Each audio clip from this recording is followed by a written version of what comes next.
उनके खत और आप की 190वीं कड़ी 190th एपिसोड में आप सभी का हार्दिक अभिवादन, अभिनंदन, स्वागत और आभार। आज जो मैं पढ़ रहा हूं उसका टाइटल है, उसका उन्वान है समर्थ सद्गुरु की समुचित शागिर्दी। रूहानियत के समर्थ सद्गुरु की पैरवी और शागिर्दगी का मेयार ये है, मेयार मीन्स स्टैंडर्ड।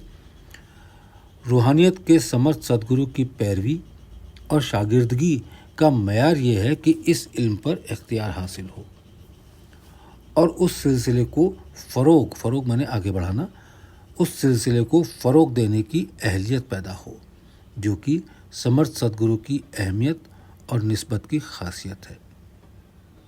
गुरु को खिदमत वगैरह के ज़रिए खुश रखने में कोई हर्ज नहीं, लेकिन उसके साथ और उसके ज़रिए अगर असल चीज़ पर उबूर मीन्स कंट्रोल हासिल ना हो सका तो ये उस्ताद की खुशी, शागिर्द और उस्ताद दोनों के हक़ में हानिकारक साबित हो सकती है। मिसाल के तौर पर रियाजी का उस्ताद, रियाजी मीन्स मैथमेटिक्स, उस्ताद मीन्स टीचर। रियाजी का उस्ताद अगर पैर दबाने और घर का सौदा बाज़ार से लाने वाले शागिर्द से खुश होकर उसे अच्छे नंबर दे तो फिर अपनी जगह पर उसकी नियुक्ति करके रिटायर हो जाए, तो उस शागिर्द और ख़ुद अपने हक़ में सख्त नुकसान के अलावा इल्म रियाजी और उसकी तालीम के सिलसिले के प्रति अपनी जिम्मेदारी से बरतरफ होने का मुजरिम होता है, जिसकी मुआफ़ी नहीं हो सकती। ये कह सकते हैं कि रूहानियत और रियाजी में फ़र्क है। It may be asserted that there is a difference between spirituality and mathematics. और ब्रह्म विद्या में शागिर्द की तरक्की यानी परमात्मा की मर्जी और कृपा पर ही मुनस्सिर होती है, आश्रित होती है। ये सच हो तो भी कृपा हासिल करने की अहलियत, कैपेबिलिटी और शर्त मामूली स्कूली मज़ामीन सब्जेक्ट्स, मामूली स्कूली मज़ामीन और उसके उस्तादों की शागिर्दगी की शरायत से कुछ ज़्यादा ही मुश्किल समझना चाहिए।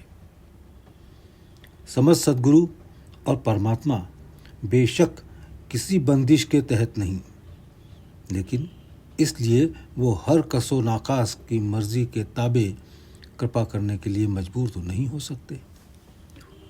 उनके मजबूर होने की शर्त लालच और वासना के बंदों की ख्वाहिशात के ताबे मीन्स अधीन फरमान नहीं। वो तो सदियों से किसी ऐसी बुझी शमा के परवाने के ज़रिए पूरी हो पाती है जिसकी ख्वाहिशात की शमा कतई बुझ चुकी हो और जो सब तरफ से कता ताल्लुक मीन्स संबंध विच्छेद होकर सिर्फ एक ही का बेदाम गुलाम और बिला शर्त ताबे फरमान हो चुका हो। बिला शर्त ताबे फरमान, अनकंडीशनल ओबीडियंस, एक्सेप्टेंस।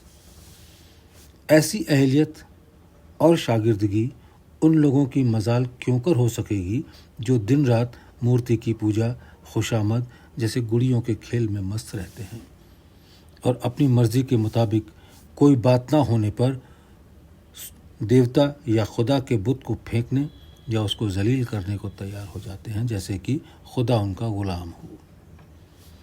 ऐसे लोग अपनी मर्जी के खिलाफ होने की सूरत में अपने बाप को भी नहीं बख्शते। परस्तिश और एतकाद, पूजा और विश्वास। परस्तिश और एतकाद उनके लिए अपना काम निकालने और अपना उल्लू सीधा करने का जरिया होते हैं, जिसकी हैसियत रियाजी के उस्ताद के पैर दबाने और घर का सौदा लाने वाले शागिर्द की मिसाल से भी गई बात कहना चाहिए। रूहानियत और उसके समर्थ सद्गुरु को लोगों ने जाने क्या समझ लिया है। कोई उनके दर्शन या वचन या प्रसाद या चरणामृत वगैरह को काफ़ी समझता है, कोई खुशामद को मोहब्बत मानता है, ऐसे लोगों को गुरु पर एतकाद उतना भी नहीं जितना कि एक मामूली तिफले मकतब स्कूल बॉय को अपने उस्ताद पर होता है, क्योंकि तिफले मकतब यानी स्कूल बॉय का मकसद इल्म हासिल करना होता है, जिसके लिए वो उस्ताद की डांट फटकार और सज़ा वगैरह को बर्दाश्त करने के लिए तैयार रहता है। रूहानियत को इल्म की हैसियत से हासिल करने की गरज बहुत कम लोग गुरु के पास जाते हैं। लिहाजा रूहानी तालीम के सिलसिले में किसी तरह की सख्ती का सवाल ही नहीं उठता। बद्दुआ वगैरह के जरिए जिस काम के लिए आते हैं उसमें खलल पैदा होने का डर जरूर पैदा हो जाता है। सही तालीम वाले असली समर्थ गुरु को स्वयं खौफ रहना पड़ता है। खौफ मीन्स भयभीत रहना पड़ता है कि चंद लोग जो तालीम हासिल करने की गरज से आते हैं कहीं उन्हें अपने सद्गुरु के कर्जे की अदायगी के एक मौके से महरूम न कर जाएं। रूहानियत को बदनाम करने वाले खुद समर्थ सद्गुरु समझने और कहलाने को बेताब उस्ताद लोग बेशक अपने भक्तों को दर्शन चरणामृत वगैरह अता कर उन्हें और ख़ुद को खुश रखते हैं और तालीम के नाम पर लोगों के अंधेपन का फ़ायदा उठाते हैं और पुश्त दर पुश्त के लिए अपना अच्छा इंतज़ाम कर जाते हैं। आक़बत यानी परलोक अपनी और शागिर्दों की ज़रूर बिगाड़ लेते हैं, लेकिन आक़बत का पता तो आक़बत को ही होगा। इतनी दूर की उधार खाते की उम्मीद में फौरी नक़द से के हुसूल से वो महरूम क्यों होने लगे। हुसूल कहते हैं प्राप्ति को। इतनी दूर की उधार खाते की उम्मीद में फौरी नक़द के हुसूल से वो महरूम क्यों होने लगे। आक़बत की खबर खुद आ जाने। मेरा अपना तजुर्बा शाहिद है, गवाह है कि मेरे समर्थ सद्गुरु एक ऐसा शागिर्द पाने को बेचैन रहे जो उनका सब कुछ लेकर उनके सिलसिले को फ़रोग़ दे सके। ज़िंदगी में ऐसी मुराद का हुसूल बड़ी खुशकिस्मती की बात होती है और कहीं इसका अहल दस्तयाब हो गया, अहल मीन्स पात्र, दस्तयाब मीन्स प्राप्त, और कहीं इसका अहल दस्तयाब हो जाए तो उसे बहुत पोशीदा रख कर छुपा कर उसकी खुसूसी तालीम विशिष्ट प्रशिक्षण का एहतमाम करना होता है, प्रबंध करना होता है। बेशक काम सब समर्थ सद्गुरु का ही होता है, लेकिन बर्तन बनाने के लिए मिट्टी या धातु तो होनी ही चाहिए। हवा और पानी घड़ा बनाने के लिए काफ़ी नहीं होते। परमात्मा में सभी की ताकत ज़रूर है, लेकिन उसकी ताकत पर और उसकी मर्ज़ी पर किसी को इख्तियार नहीं है। और ये हकीकत है कि अक्सर बड़े आली पैमाने के समर्थ सद्गुरुओं को उनके इल्म पर इख्तियार हासिल करके उनके सिलसिले को फ़रोग़ देने की अहलियत के शागिर्द का इंतज़ार सदियों करना पड़ता है। ये पैराग्राफ मैं एक बार फिर से पढ़ रहा हूँ। मेरा अपना तजुर्बा शाहिद है, गवाह है कि मेरे समर्थ सद्गुरु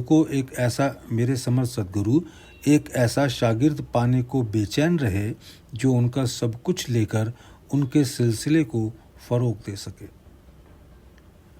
ज़िंदगी में ऐसी मुराद का हुसूल बड़ी खुशकिस्मती की बात होती है और कहीं इसका अहल दस्तयाब हो जाए तो उसे बहुत पोशीदा रखकर उसकी खुसूसी तालीम का एहतमाम करना होता है।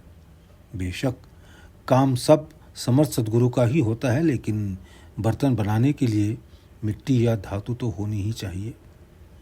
हवा और पानी तो घड़ा गढ़ने के लिए काफ़ी नहीं होते। परमात्मा में सभी की ताकत ज़रूर है, लेकिन उसकी ताकत पर और उसकी मर्ज़ी पर किसी को इख्तियार नहीं है।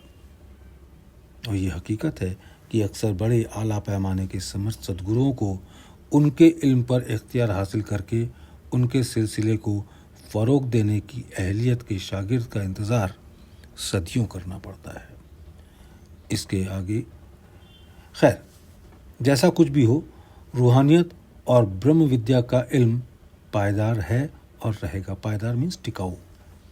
खैर, जैसा कुछ भी हो, रूहानियत और ब्रह्म विद्या का इल्म पायदार है और रहेगा।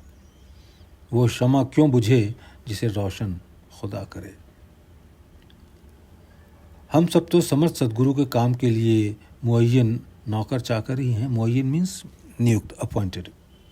हम सब तो समर्थ सद्गुरु के काम के लिए मुअय्यन नौकर चाकर ही हैं। इस चाकरी का सिलसिला कायम रखना भी उस मालिक कुल की जिम्मेदारी है। हाँ, ये ज़रूर है कि वो मालिक कुल किसी अदना गुलाम को अपने बराबर का दर्जा अता करके उसे समर्थ सद्गुरु मुअय्यन कर दे तो ये उसकी शान है।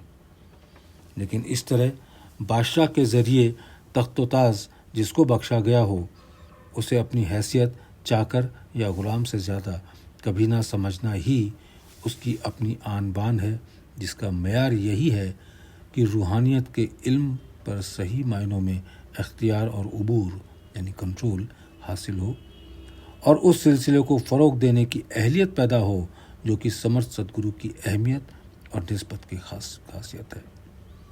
ये बग़ैर पूरी सुपुर्दगी के मुमकिन नहीं है, जिसका इन्हसार भी मालिक के तहत है, ना कि गुलाम के।